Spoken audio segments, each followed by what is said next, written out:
Hi everyone, welcome to Southern Sustenance. Today I'm going to talk about reflections in this garden and how it has evolved from a average suburban backyard from a couple mature fruit trees to now where we have plenty of fruit trees and plenty of fruit. I'm going to talk about how the microclimates have changed, the airflow, the watering, how all those things have changed over the past 7-8 years. I'll try to get some pictures to actually compare so you can see those differences. Also, we'll talk about watering zones and how I've placed plants together that have similar watering requirements.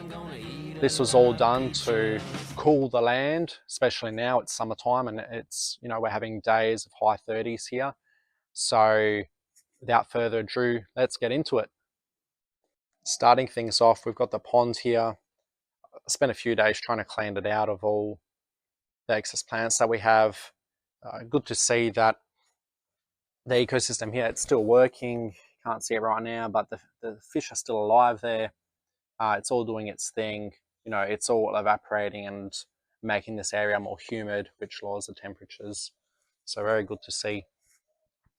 Moving on to the plants, we've got the pomegranate here. We've got the lemon tree. We've got the olive,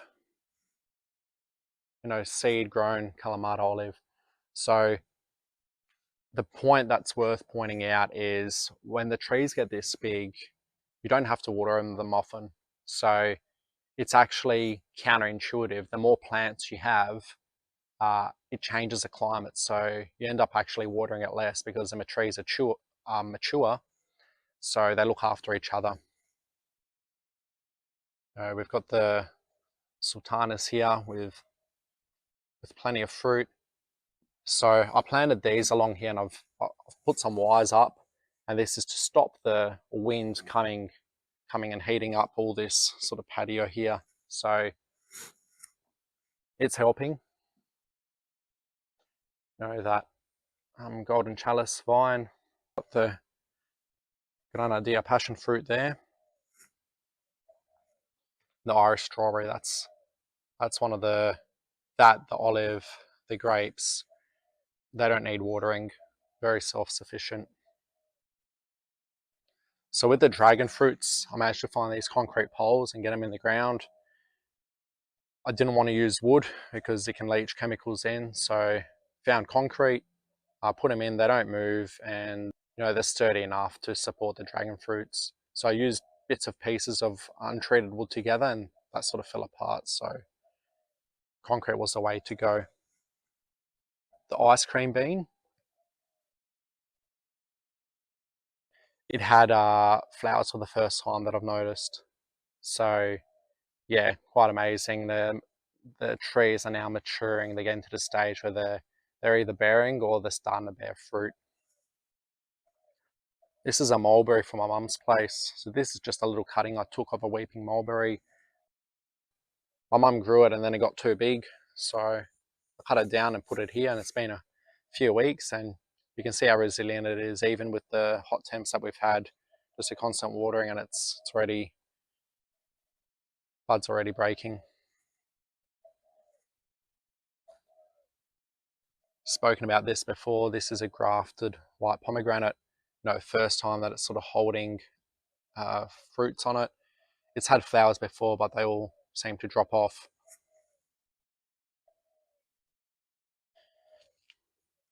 Just do a pan, got persimmon, apple, plums.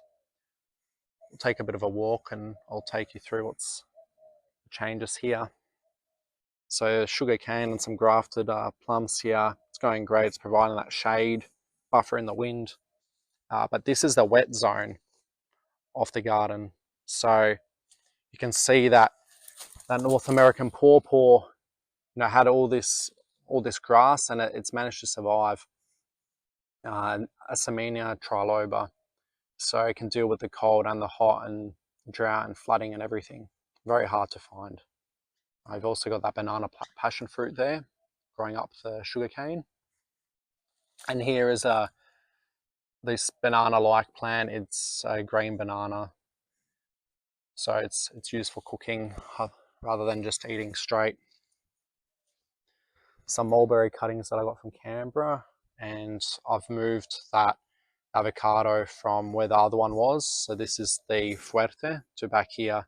It's not too happy where it was there, and it's not too happy here, but you can only try. Again, the bananas and the white sapote there, very happy. You see, grapes, no issues. This is a canistel that I've planted recently when I got back. So even with the heat, that's been happy. I've just been keeping the water up to it. The yuzu, with some more water, it's produced all these new leaves and it's still holding its fruit. So very drought tolerant. With some citrus, they tend to drop their leaves when it's hot. Then it'll come back once they get the water. And this is a mango. This is the biggest mango I've had in the ground here to date. When I've had mangoes, I've planted them small and they generally die. So, I planted this when it was a bit bigger from seed. This is silky variety, which is, I think it's got parentage of Kensington Pride, and it's had a new flush of leaves at the top there that are now, turning green from the purple. And that there is a seed-grown apricot. Again, it's loving where it is. It's loving the sun. It's loving the sort of deeper, loamier soil. This part of the garden just happens to have deeper, loamier soil than the rest of it, which is more clay. And I don't know if I've spoken to it about it in previous videos, but all these grapes here, the actual supports, I put in new supports and I've put the wires in higher, because we had a problem where we've had a lot of powdery mildew, a lot of fungus disease. So you will remember that we used to have a guava there, so I've moved that, and just trying to raise this off the ground to give that airflow to stop disease. Food forest is great, but there are plants that you just need to think about the spacing so it's resistant to illness. Apples, plums, persimmon there from the back. We had a mame sapote a year or two back and it died, so I managed to get my hands on another one, plant in a different spot with a bit more shade this time. So it's not too happy, but it's pushing out new leaves, so hopefully very soon it takes root better and it's able to push those new leaves out. You can see that mango from before, still hanging in there, but yeah, I'm hedging my bets on that bigger one. And the loquat, this is the first year that we actually had fruits that stayed on, and talking to a few others that were here, yeah, they enjoyed the fruits, so it's good to hear. The olive behind it. So whilst I grafted this plum here, you can see where the rootstock is trying to take over, and that's happened with a few trees, but it is what it is. You just got to keep cutting it back. And that's the guava. Not too happy where it is here, but this part of the garden, it's got more morning sun and less afternoon sun. So overall, once it settles in, it should grow better. That is, if it doesn't die. And an ice cream bean. This one is it's got the larger type of bean, meter long beans as opposed to, your 20 centimeter long ones. We've got all our stone fruit, peaches and nectarines. And again, the rootstock of this apricot plum is growing, but the actual graft that was on it has died. And just a dragon fruit up here, and a loquat behind it. We've got a quince with a lot of fruit this time that I've held on. One thing worth pointing out is originally I planted that prickly pear there to try to buffer the wind, and it's done a great job. It's done such a great job that I've put this two mulberries there, and they've both died. And they may have died because they weren't watered, but I half suspect that this prickly pear has put out its roots and it just sucks up all the water that's around it. So, when I talk about watering zones, it's not just the water that's in that area, but also the water that's available to the plants, because you'll have plants like this that'll just suck up any water that comes along. One other thing I need to mention is the big reset occurred a couple of years ago, 2022 or so. I actually cut down some of these mature trees to allow light and air to occur in a garden, to prompt the smaller plants I had to grow a bit more, to give them a bit of a boost. And once that occurred, everything else sort of grew a bit faster to try to compensate for the extra air and light that it was receiving. So we'll take you for Joa. You really got to keep the water up to it. Quite surprising. I thought it was a bit more heat resilient to what it is. The thornless blackberry, the limes, they're going crazy. They're so happy and there's so many of them.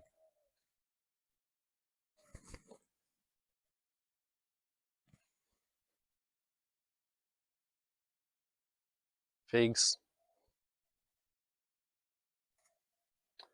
and the white peach. Now it's white almond. It's been grafted on, and we've had the sulfur crested cockatoos just come and ravage it, destroy. I had 13 on the house. Yeah, they're just ripping it to shreds. They love it. You can see underneath where it's trying to grow again. Again, it has to be maintained, but I didn't want to touch it too much during this hot weather. More fig, and then the other two dragon fruits here with the concrete poles. The avocado, that's the Re type.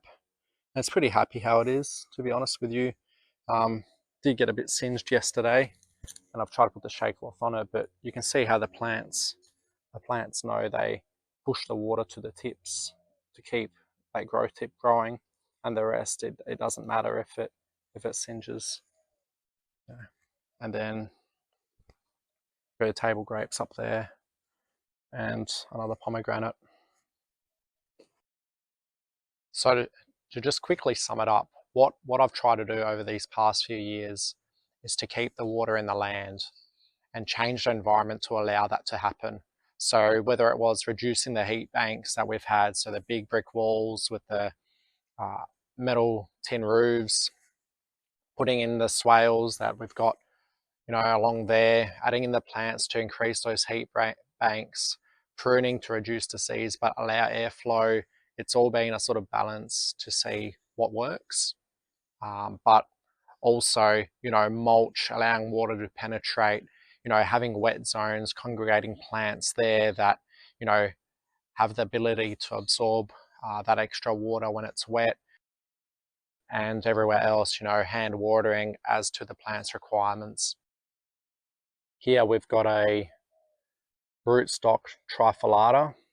So I didn't graft it. The plan was to graft it with something else, but also interesting to see the type of fruit it gives and its growth habit and all that, because that also gives you signs into how, when you graft it, how the resulting plant will be, because it's sort of like it becomes a cross. It's not, if you graft an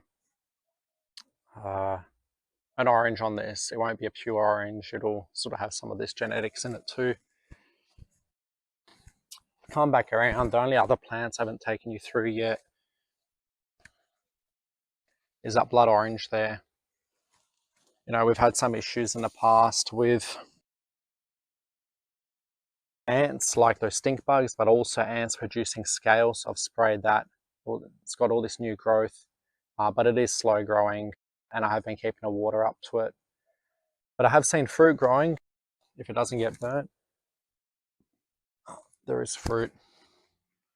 So now that the garden is maturing, all these plants, I like the prickly pear, gives me fruit, but something like this, the wormwood, once this mulberry gets bigger and this shade isn't required, I can start hacking it back. And that was the whole idea about it, just planned evolution of how plants take over. You'll notice that apricot down there and the mulberry here. So I actually partially dug these out and replaced the soil there. When I grew them originally, I was sort of in a rush to just get it in the ground and get it growing, and it's done that. But it sort of had stunted growth, so dug it out, made the hole deeper, put better soil in and all that, those sort of things, and it's come back and it's a lot healthier and a lot less prone to the heat. By altering the environment, increasing the amount of plants, reducing the heat banks, we've actually been able to change the way airflow happens and increase the water in the land, thereby reducing the need for watering. From here, I'll take you to the front and I'll show you what I've done there to have a similar effect. We've got the lawn here, and I just wanted to take you through what's been happening here. So over the past couple of years, we used to have a garden bed right in front there. Didn't really do much, and the path around the house was very small, so the water was getting into the foundation. So, increase the length of that path, put a new one in, and then it's opened up all this area to get something in.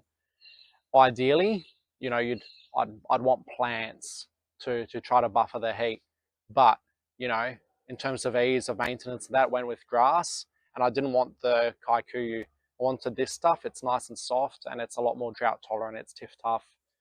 I've also put a path in, and I'm not really for concrete or pavers, but pavers are more porous. It looks nice, and I've put in just enough to be functional without going crazy. This tiff tough here, I've put in another 10 odd square meters. This has only been down for a week, and it's really taken.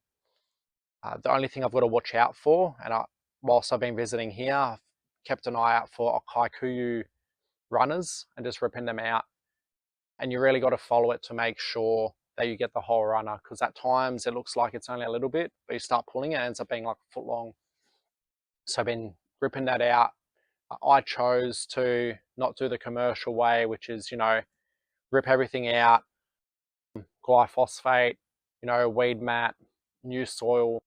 I chose instead to dig out everything by hand and mix the native soil with some loam and try to get it in that way. That's personal choice. But yeah, it's worked out. Just got to keep the water up to it. And it has changed if we're reflecting on how it was originally, which was all this scoria and rocks here and all that heat, like that heat banking effect, which caused the paint on the house to fall off, and it was just mental. So now it's a lot cooler. You just irrigate it at night, and it's an evaporative air conditioner essentially. It's putting that humidity in the air. It's cooling the area down, and I'll show you photos before and after, and you can see that in action. Just a quick run through now. The phone's sun overheat. We've got the bay tree there. That's a lot higher than before, and we've got that again, that prickly pear. The idea behind this hedge here was to really buffer the wind, and it's been doing that. And if we come around the front, oaks are still alive. The oak trees, they're slow growing. The council verge, and you can see really what's survived and what's struggling. But yeah, all native plants, keep the water up to them when I can, but the idea is to be set and forget. We've also got this K-apple here. Apparently it's supposed to be slow growing, but it really loves it here, and it's already 2 meters tall. It's taller than me, and you can see these nasty thorns. So there are plants that I'd probably choose to grow in different locations if I had my time again, but it is what it is. You're sort of always having to hack this back so it doesn't scratch the car, but at the same time the fence is lower and you don't want people jumping the fence. We've had that happen before. So we're just capping things off now. Thanks for following me over these several years, making these videos. I appreciate it. Knowledge is one thing, but sharing it with others is where it's at. I've taken you through today reflections over this time, and how I've tried to change this garden, evolve it into something that's a bit more environmentally conscious, something that hopefully has caused the garden to cool. And I felt it. It's all anecdotal, but I felt it. At the same time, producing fruits and making the place a bit better than what it was. Thanks again. Like and follow, and there'll be more videos to follow. Till next time, see ya.